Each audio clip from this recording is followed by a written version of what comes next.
Bismillahirrahmanirrahim. Assalamualaikum warahmatullahi wabarakatuh. Jumpa lagi kita network saja.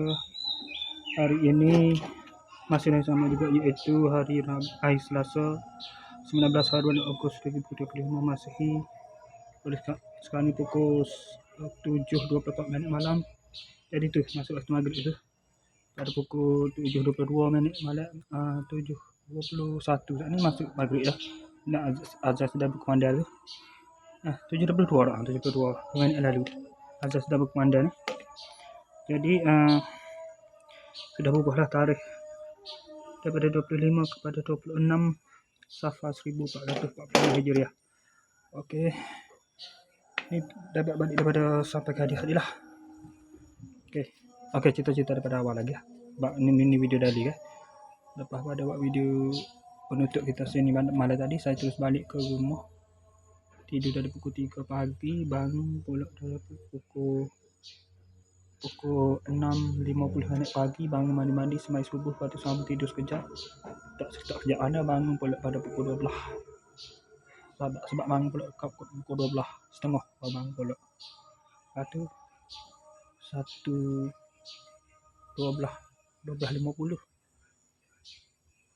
baru keluar dari sini. Baru keluar ke sini lah. Pergi ke kedai fikir sekejap. Beli air mineral itu. Air sini pula. Air sini tunggu bagi Shopee. Telefon dia, tanya dia lah. WhatsApp dia tanya dia kata apa hari ni.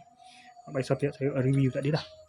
Lepas tu dia kata dua suku gitu. Terus rupanya 3.54 baru siapa bagi tu.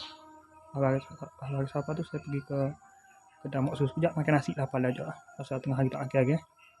Makan nasi tu terus mari ke sini buat review tu. Buat beli barang tu, lepas tu pergi ke kedai Fasaka sekejap.